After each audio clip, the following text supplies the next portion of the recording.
English versus Steinitz, 1883. We have an e4, e5 on the board, and Steinitz chooses this line with g6, wanting to develop his bishop on g7. White immediately hits in the center, bishop g7, castles, knight c3, castles, castles, and then plays knight e7.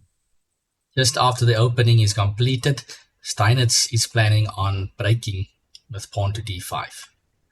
White connects the rooks, d5 happens, some trades happen in the center, bishop drops back to safety, and here Steinitz plays an important move. He is eyeing to capture one of the bishops for a knight. Knight b3 happens, some more trades, and here we can see clearly black is enjoying the two bishops, which is a long-term advantage, and white is sitting with a knight and bishop. Steinitz centralizes the rook, pawn to c3, and all of black's pieces are in the game. Knight b3, and an important move b6.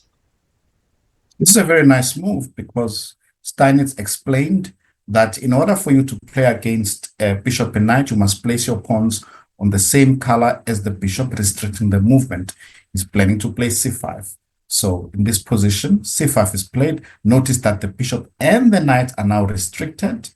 Bishop g5, f6, and he's happy to do this. King f7 is an endgame and continues with the restriction. Plays g5, placing the pawn on a black square. Rooks are exchanged. Bishop goes to e3, h6. h6, so black is planning on playing f5 and perhaps even f4. White plays rook to e1. Black expands with his pawns, but white tries to stop this with f4 himself. Notice that his own bishop is getting more restricted by placing the pawn on a dark square. Bishop f6, pawn to g3, a5, a nice move. Black keeps on expanding using all of his pawns and is eyeing to push the white knight back even further. The knight takes it upon himself to move immediately.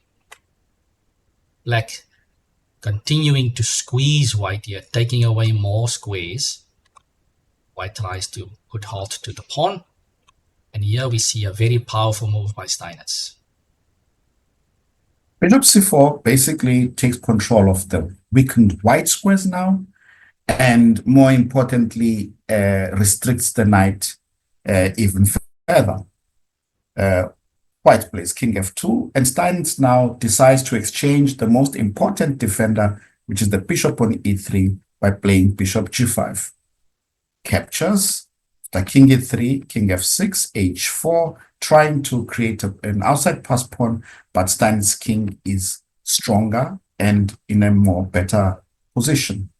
And plays king to e5, a very nice move, going around, stopping the white king from protecting. And after knight e2, he exchanges, king e5, this is called king f4, this is called shoulder charging. c4, the king goes to g4, and now just careful not to take the pawn, as you would lose your own pawn, but check, and the black pawn is closer to the queen square than the white pawn, so white resigned.